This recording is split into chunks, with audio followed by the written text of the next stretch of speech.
Good evening and welcome to NEWSBREAK Live. I'm Hiba Samad. Thanks for joining us. If you see flaring at the Torrance Refining Company, don't be alarmed. From today through February 17th, possible flaring may occur. The Torrance Refining Company has requested a permit from the South Coast Air Quality Management District for possible flaring due to turnaround or maintenance. The eastbound third lane on 190th Street will be temporarily closed from Prairie Avenue to Crenshaw Boulevard to allow workers to safely exit the facility. If you have any questions, you can contact SCAQMD at 909-396-2000. A popular coffee chain opens another storefront in Torrance.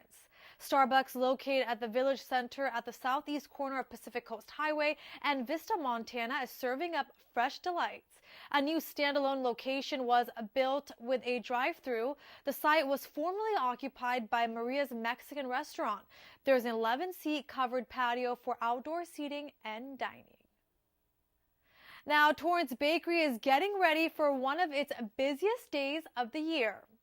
And that's all in the name of love. The bakery already has their unique treats for purchase just in time for Valentine's Day. From cookies, cakes, to chocolate-dipped strawberries, there is something sweet to make your taste buds water. Owner Kirk Rosberg says the earlier you put in your orders or swing by the bakery, the easier it will be to get what you want. This year, some new treats include cookies for Galentine's Day and fudge chew cookies that are made without flour. They're heart-shaped and come packaged for a perfect gift. Our most popular item is our iced heart cookie, because that's great for if you're taking it for your kids for school or if you're taking it to the office. So anything with the heart on it usually is going to work. So be it a cookie or a cake, that stays pretty constant here. Sometimes we do these things that are really more elaborate, special cakes that are really good to share for two. We have a couple small cakes here that are just perfect to share for two, and that could be like a small Boston cream pie, or it could be an ultimate chocolate cake. Another popular item is the Brookie, a chocolate chip cookie on top of a brownie. Torrance Bakery will have regular hours on Valentine's Day from 7 a.m. to 6 p.m. A beautiful type of plant can now be bought at the Torrance Certified Farmers Market. Orchids from Marcel's in Long Beach is bringing their beautiful blooms to the city. The vendor also sells succulents and is the newest one to be added to the list of hundreds of vendors that set up shop at the market. Owner Sonora Windward is also part of the Long Beach Amateur Orchid Society. The market is open Tuesdays and Saturdays, rain or shine, from 8 a.m. to 1 p.m. at Wilson Park. Volunteer coaches are needed for a local league. The Torrance South Bay YMCA is looking for coaches for the summer 2009 Junior Clippers Basketball League that kicks off on February 23rd. It's for youth between the ages of 3 and 17 years old. It's an 8-week season, and if you're interested in coaching, staff will look at your background, placing you in the right age group. It's a plus if you have experience already coaching children. There is also a girls division. Stop by the Y and speak with the volunteer coordinator if you're interested to be part of the team. A junior coach program is also underway for teenagers that are interested in the same type of opportunity. Now, there are more than $9.3 billion in unclaimed cash and property for Californians. Yep, that's a lot of money. State officials announced there are more than 48 million properties worth a total of $9.3 billion. You can search your unclaimed properties through the California State Treasury website. In January, more than 28,000 people received their properties worth about $25.2 million. People who find property on the state controller's website can submit claims to claimit.ca.gov. Savings or checking accounts, insurance benefits, uncashed checks, wages, stocks, bonds, and safe deposit box contents are common types of unclaimed property. Property is transferred to the state controller after a period of generally 3 years. Now let's get to the weather. Today there was a high of 66 with an expected low of 52 degrees. Tomorrow, bring out your umbrellas again, as you can expect there to be some showers with a high of 58 degrees with a low of 53. Then on Thursday, there'll be a high of 62 with an expected low of 54. The rain has also caused ocean water quality to be affected. A rain advisory has been extended for all Los Angeles County beaches. It will be in effect through tomorrow afternoon. If you're braving the chilly weather and heading to the beach, avoid water contact for at least 72 hours after significant rainfall. Due to the weather, bacteria levels in ocean waters increase, causing illnesses, especially in children and the elderly. Besides bacteria, other chemicals, debris, trash, and public health hazards from city streets are likely to contaminate the ocean. Recorded information on the beach conditions is available 24 hours a day on the county's beach site at publichealth.lacounty.gov. Now, if you put your trash out today, you may have noticed it wasn't picked up. Just a reminder to leave your trash bins out until tomorrow, or if you haven't yet, to pull them out by tonight. Due to Lincoln's birthday, regular collection day is moved until tomorrow. Staff says to have the containers out by 7 a.m. If you have questions, you can call Public Works Customer Service at 855-354-5623. As the frigid temperatures continue to hit our region, make sure you're heating your personal spaces properly. According to the National Fire Protection Prevention Association, half of home heating fires are reported in December through February, but there are simple steps you can take to make sure you stay warm and safe. First, keep anything that can burn at least 3 feet away from heating equipment like the furnace, fireplace, wood stove, or portable space heaters. Always have a kid-free zone around open fires and space heaters. Never use your oven to heat your home. Always turn portable heaters off when leaving the room or going to bed. Have a qualified professional install stationary space heating equipment, water heaters, or essential heating equipment according to local codes and manufacturer's instructions. Also, test smoke alarms at least once a month. And finally, make sure you have CO alarms to avoid the risk of carbon monoxide poisoning. An organization working to save animals from cruelty is hoping people will adopt bigger dogs. Through the end of February, the Society for Prevention of Cruelty to Animals is offering $100 off the adoption fee plus a free training session to people who adopt a larger breed from Los Angeles area shelters. This means you can adopt a big breed dog for just $50. All SPCA/LA adoption centers. The Society is an independent, nonprofit animal welfare organization serving Southern California since 1877. Donations run programs and services including cruelty investigations, disaster animal response team, humane education, and a variety of shelter services. SPCA/LA has an adoption location here in the South Bay. You can see the furry friends that are currently looking for their forever homes at spcala.com. An annual event that will get you on your feet is back for another year. You can vote now and donate to your favorite dancers for the 7th annual Dancing with the South Bay Stars. If you head to torrancearts.org, you can find locals who are partnered with professional dancers. Our very own host producer, Face of Torrance, Jesse Pierre, is dancing with David Estrada and is giving back to Walk with Sally. Other organizations you can give back to include El Camino College Foundation, Schweitzer Learning Center, and Relay for Life Torrance. The Torrance Cultural Arts Foundation came up with this event to continue their mission of enriching the community through the arts. The event takes place on February 23rd. McDonald's is making your breakfast sweeter with a new addition to their menu. How does coffee with donut sticks sound? Cinnamon sugar donut sticks will roll out this Thursday, and on February 20th, you will also be able to get a package deal including the sticks and McCafe coffee. It will be available in both 6 and 12 stick varieties. The sticks are only available during breakfast hours. Now let's get to the events. The Madrona Marsh Preserve and Nature Center is hosting a Nature Story Time event this Thursday. It will take place at 11 a.m. It's for children ages 3 to 6 years old. It's a chance for them to learn the wonders of the marsh. It's free and the child must be accompanied by an adult. Then this Friday, Torrance South Bay YMCA is hosting a Valentine's senior lunch from 11 a.m. to 3 p.m. It will also be a time where volunteers will be recognized for their service. Well, in just 2 minutes, world-renowned Grammy-nominated American jazz musician David Benoit joins me to talk about his concert happening right here in Torrance this weekend. You won't want to miss it. We'll be back in just a few. Get it. Get it. Get it. Get it. Get it.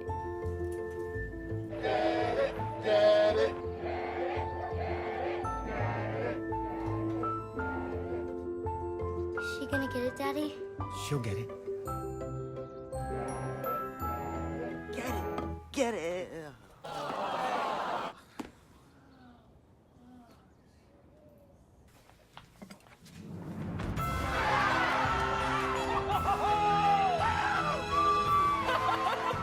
When you bring home a Goodwill find, you give your whole town a reason to celebrate because you're also funding local job training and placement programs in tech, healthcare, and more.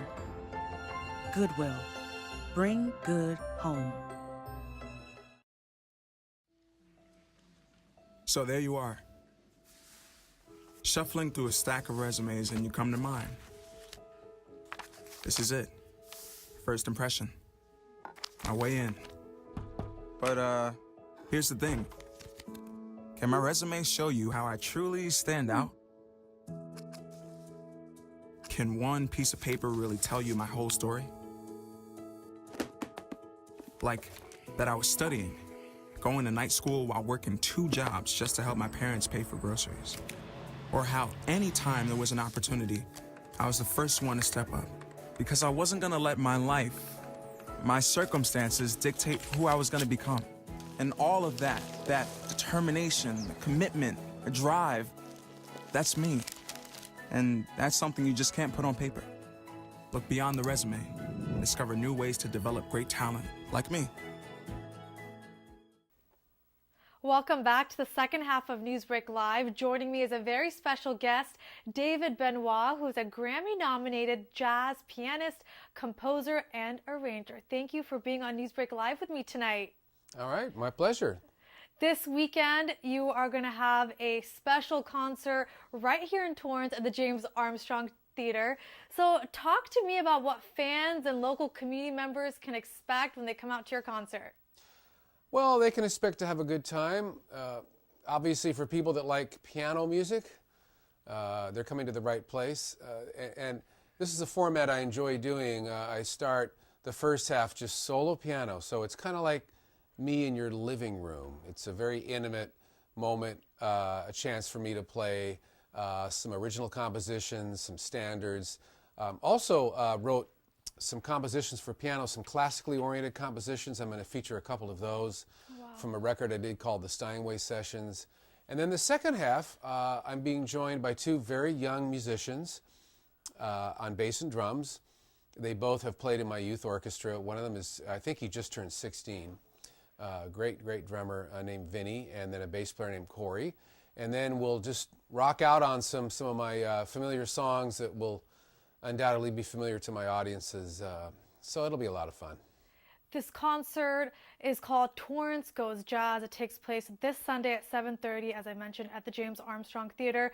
You've performed around the world. You've performed right here across the country so many times. So tell me, what made you come here to Torrance? And most of the concerts I do locally are with my youth orchestra, so I'm not really playing piano. I'm conducting and I'm working with them. So this is one of the rare times I'm actually just going to do my own concert, me at the piano.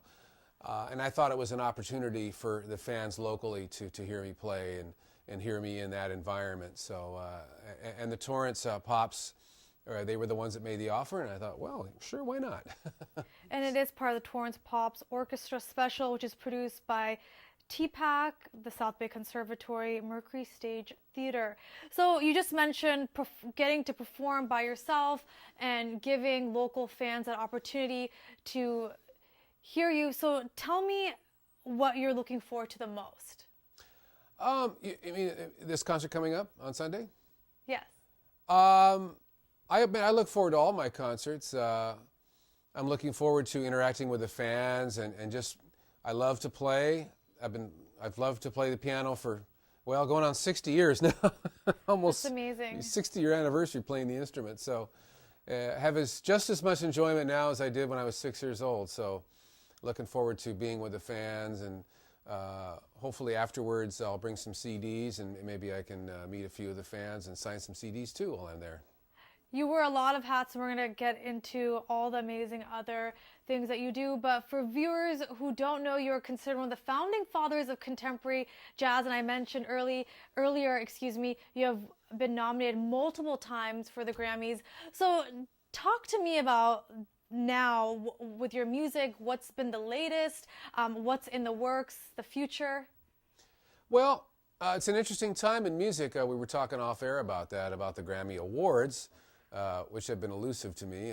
Been nominated a few times, but I think that the trends have been changing, but I think there's a new appreciation to jazz, and I'm seeing a lot of young people getting really interested in jazz. I see this with my youth group, and there's more jazz schools now than there ever were, jazz schools that are devoted to people that want to have a career in jazz, and those didn't exist 20, 30 years ago. So I think that's good news. Maybe the tough part is, finding those jobs because so much of music, especially pop music, has become so visual. And it's a visual medium now. What we do is based on audio, is playing. I was at the LA Phil the other night, and you talk about musicianship. It was just fantastic just to sit and listen to a concert. And I think that's a trend that is coming back. I think it's important, and I think classical and jazz are kindred spirits in a sense, because we're both genres are really devoted to the purity of music, and I've lived in both, maybe jazz a little more than classical, but as I said, I think jazz is enjoying a renaissance, and with all these new schools coming up, jazz is almost becoming the new classical in a sense. It's becoming institutionalized and something that people can now really learn about. You've seen jazz evolve throughout the years from when you first started to now. So I guess for millennials or for people who might not listen to jazz or don't know much about it, what would you say? So maybe they'll stop by this Sunday, buy a ticket, and come out. Yeah, I'd say come to my show. And what's been fun for me is when we get our youth orchestra auditions, and we have 65 to 70 young people, mostly in high school and junior high, some in elementary. It's their first time playing jazz. And, oh, this is pretty cool. Yeah, it's been cool for a long time, but you weren't aware of it. And you wouldn't be aware if you watched the Grammy Awards. You're just seeing all the glitter and hype and all that, and yet there's so much to jazz, and it's exciting to see young people getting into it. So yes, I think it's a great opportunity if you want to find out what jazz piano is all about and piano in general, and meet me or enjoy the concert. Come on out. Who wouldn't want to meet you, right? Well, I hope so. I consider myself a pretty nice guy. The great part is you started learning piano at such a young age, and you continue to pursue your passion. So tell me about how this all started. I hear it started from a Charlie Brown commercial, was it? Well, not exactly. It started, in fact, I just gave a lecture last week at the Palos Verdes Library, and I told the whole story, so I'll tell it in 30 seconds. It started in Bakersfield, where I had a piano, and then we moved to Hermosa, and we didn't have one for a while until I was 13, so I was a late bloomer, but I took lessons at 13 and just gravitated towards it. And then the Charlie Brown special aired, I think, maybe 2 years after that, in 1965. And yes, when I saw the Charlie Brown Christmas special and heard that music, that's when I knew I wanted to be a jazz pianist, and I wanted to play like the gentleman that wrote that music, who was Vince Guaraldi. And I've been very lucky that I, in fact, became the composer of the Charlie Brown TV series, one of the ones that followed Vince. Very, very fortunate. And probably a lot of that has to do with just my simple love for that music and my dedication to it. Would you say that's one of your favorite pieces of work? Yeah, it's definitely up there. I have so many different different favorites from Sergio Mendes to Leonard Bernstein to Bill Evans. There's so many influences, but probably that's one of the biggest ones. I mean, even a lot of the early licks I played and ideas came from Vince Guaraldi.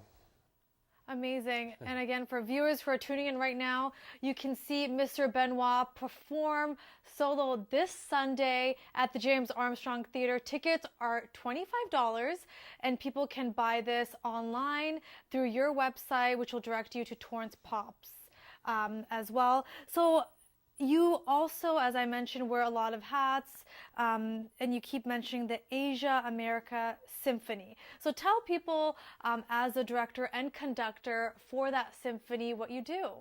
Well, let's put in the word youth, and I'll tell you just a quick history. It did start as the Japan America Symphony. It was a local community orchestra in Little Tokyo. Then it became Asia America Symphony. And that was under the directorship of Heiichiro Oyama. It was strictly classical, Mozart, Beethoven, and then I got involved, and they really wanted to go more jazz and pop, so that was my background. So I took it over and ran it for about 4 or 5 years.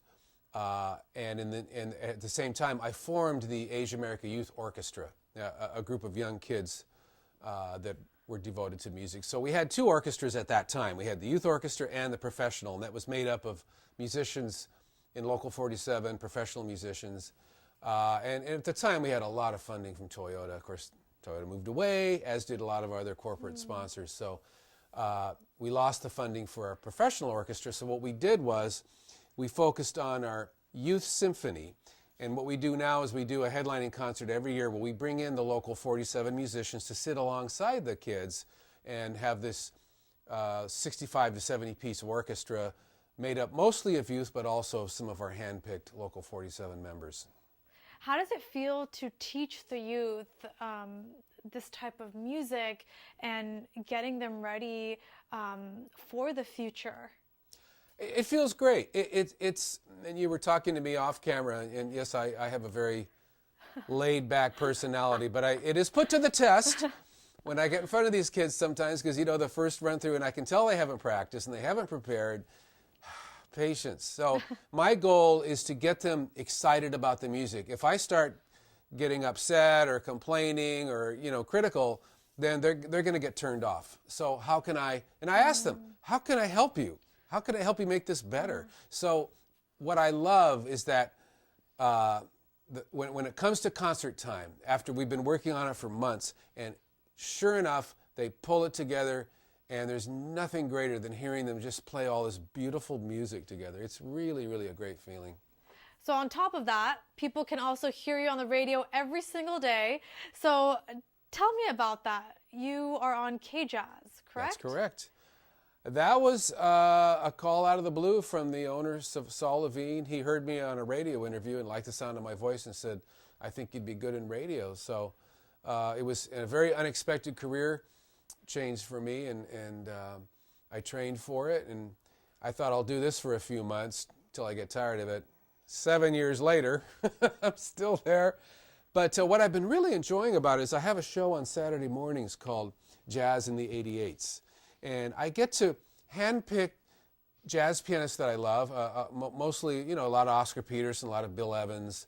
But there's also pianists that don't get played on the radio, and they'll send me their CDs. Oh, wow. And it's an opportunity. Like there's one kid, he just turned 12 years old. He's a prodigy from Detroit. His name is Justin, and I played his CD. I told him I would. And there's another young man who's 18 from Lithuania, and he just came out with a new CD, and Wow. I'm hoping to play that as well. So it's a combination of the traditional jazz pianist, but some new talent, and that's what I get to do on this show, and it's really been fun. Where do you see jazz going in the future as someone who's seen it evolve, as I mentioned earlier, throughout the past 60 years? Well, it's hard to say. It's kind of like so many other things. It's stratified, it's split off so much. You have the very intellectual jazz that I call intellectual jazz, the jazz musicians that have master's degrees in music, and so the the performance is almost like classical music. It's so precise. Very, very different than the very old jazz where a lot of the jazz players didn't read music, like Wes Montgomery. Even Vince Guaraldi never read music, believe it or not. Neither did Dave Brubeck. It wasn't a thing to read music in jazz. It was a thing to use your ear. So even myself, I was always an ear player. And I do read music, but that came later. But I think now you have jazz musicians that are trained like classical musicians, and they're brilliant. And there's a whole new group of them. And then you have jazz musicians that have also been crossing over into R&B, like Kamasi Washington. And then you have the old guard, the royalty, which I call jazz royalty, the Wynton Marsalis and the Herbie Hancocks of the world. And then you have smooth jazz. Then you have that group, and now that's being dominated by like Boney James, Dave Koz, Peter White, Rick Braun. So that you have that group. And then you have someone like me that kind of plays around in all of them. I'm here and I'm there. And there's a lot of artists like that, like Dave Grusin's another one who's my hero that has played around in smooth jazz, traditional, big band. You know, there's just so many areas of jazz now. It's hard to keep track of the different categories. So I think in the future, it's going to continue to evolve, and I think there's going to be something for everybody. People can get a taste of your music and what you're all about this weekend as Torrance Goes Jazz at the James Armstrong Theater. Anything else you'd like to add about the performance this Sunday, why people should come out and they might get a chance, if lucky, to meet you? Well, yeah, I just think it's going to be a lot of fun, and I haven't played a solo recital concert locally in a long time, so this is kind of a special event. As I said, most of the concerts I do are with my youth orchestra, so this is a chance to see me up close and personal. And I do want to mention we do have a date, 2 more dates coming up, and one is at the James Armstrong on Cinco de Mayo, May 5th, with a full 65-piece youth orchestra. Wow. And we're going to do American in Paris. So very, very excited about that. And then our next date after that is, I mentioned to you, we have a headliner date. We are presenting the R&B singer Alita Adams, and that's June 29th at El Camino College. And that will be with not only our youth orchestra, but our professional symphony orchestra as well. So that's going to be a lot of fun. Well, Mr. Benoit, thank you so much for your time. I'm sure a lot of your fans are very excited to see you this Sunday, and we'll have all the information about where people can buy tickets on our website. And of course, people can follow your journey on Benoit.com, and they can follow also your journey on David Benoit Music on Facebook. All right. Have a great night. All right. Thank you.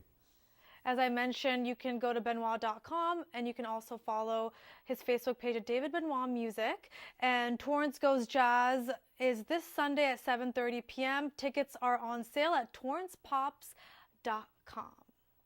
Well, that does it for NewsBreak Live. If you ever have news or videos that you'd like to share, please email us at newsbreak@torranceca.gov. And if you missed any portion of the show, you can catch it all on Torrance City Cable's YouTube page. City Council does have the night off. We'll see you guys next time.